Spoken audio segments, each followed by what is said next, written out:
Aloha, empowered entrepreneur. And today I want to talk about different ways that you can segment your email list for various marketing campaigns. So these are just a few of the ways that you can do this.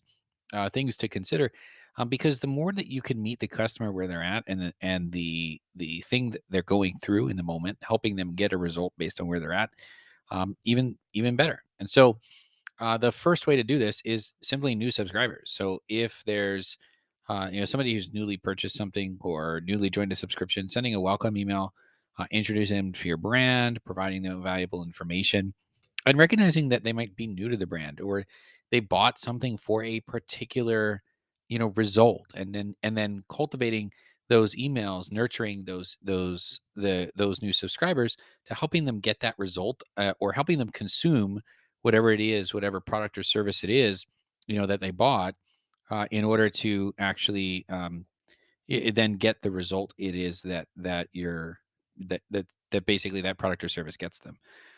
Another one is abandoned cart. It's pretty common, of course. Sending an email to customers who have abandoned their cart, reminding them of the items they left behind, and possibly offering a special promotion to encourage them to complete the purchase. I will tell you the likelihood that if I abandon my cart, sometimes, so very rarely is it that I abandon my cart and like just a simple reminder email is what gets me back to it. Very rarely, because the times that would happen is if I was just really busy, I put something in the cart and literally just forgot about it. And then I get the email. And it's like, oh yeah, I was buying that.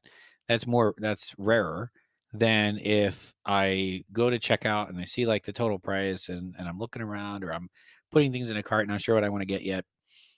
And then, I get on another call, or some other appointment comes up or whatever. And then the cart's left abandoned. And if I get an email then that prompts some sort of promotion, and if the promotion is worthwhile, right? Like 5% off, 10% off, probably not going to move the needle for me. um, if the promotion's worthwhile, then more than likely I'll do something about it, right? So I'll go and actually, complete the purchase, especially if there's some sort of scarcity or urgency tied to the abandoned cart email, like it's 24 hours. If you purchase within the next 24 hours, then you can get this coupon that will take such and such a percentage off. And I have used at certain points in my career, I've used systems that will generate a coupon specifically for that particular cart and for that particular customer, right? So basically, it's not a generic coupon; it literally is a time limited coupon specifically for them to check out what they have in their cart. And then you can experiment with allowing them to add extra stuff. But generally, I don't generally don't want people to add more into their cart, because the idea is to move them closer to a purchase to begin with, versus prompting them, oh yeah, you can also get additional discount off of anything else you put in your cart. I'd rather not tell them that, even, because I don't want them browsing, I want them checking out, right? So people who have a cart they haven't bought yet. And then there's even really a subsegment here: abandoned cart from people who are your customers versus abandoned cart versus with people who have never bought anything from you. You can nurture and complete based on that. You can also give out coupons to complete the abandoned cart transaction based on the customer's relationship with you. Right. So if it's a customer who's a very loyal customer, maybe you do give them a bigger offer on the abandoned cart sequence, than somebody who's brand new. Or maybe you do the opposite. Generally, I don't like to do the opposite. Generally, I always like to reward my most loyal customers. But you need to do something that's going to move the needle for somebody who might be a brand new customer, right? So maybe it's, hey, if it's their first purchase or they're loyal, then they get this percentage. And then if it's anywhere in between, maybe it's a little bit less than that or whatever. Split testing it out, trying out those types of things, but just recognizing that abandoned cart sequences are pretty good. Another one is past customers. So encouraging people who had previously purchased, to perhaps giving them a special offer or a discount. Take into account what they bought, right? Help them get more results. So help them consume what it is they already bought. Help them get more results from what it is. Maybe a sequence that explains, hey, people who then, you can even ask them, in an email sequence, if they've gone through the product and gotten the particular result or not. And then if they're stuck on getting the result, then the past customer sequence becomes more about helping them get the result.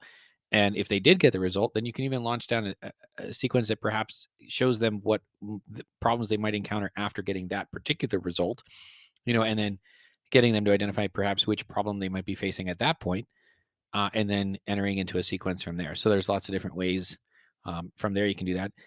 VIP or loyalty program is another one. So for members in a VIP program or in a loyalty program, giving them exclusive offers, giving them special promotions, um, rewarding those with the most loyalty to your brand. I've seen companies that give out loyalty promotion, that they actually run sales on their website for a greater percentage than the loyalty discount, which doesn't make any sense to me. If you're willing to offer a higher percentage on the website, you should make your loyalty program at least match that percentage, in my opinion, right? Or at least allow um, the the loyalty coupon to get the the best discount made available to anyone, right? So your most loyal customer, maybe they enter a particular coupon code for loyalty, um, and maybe it's not just a blanket percentage. Maybe it actually is based on what's the best offer out there, that exists for that particular purchase, and then giving them that. But at least this particular segment, obviously knowing who the most loyal customers are to your brand, and just really the more you can meet the behavior of the customer, the better, and you can segment based on behavior.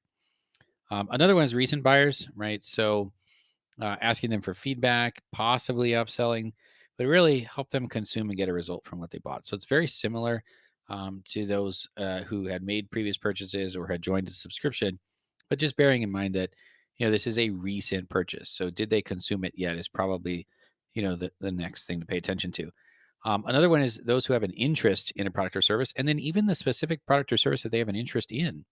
And you could even give special promotions for that product or service. So if somebody favorited a product, you could send a special interest email that specifically talks about the benefits of that particular product and then offers some sort of discount, or sort of special promotion, buy two get one free, that type of thing, to basically be able to move the needle on that. So keep in mind, where's the customer's mind at, and what's the mindset going into it, what's the behavior demonstrating, and then looking at that information.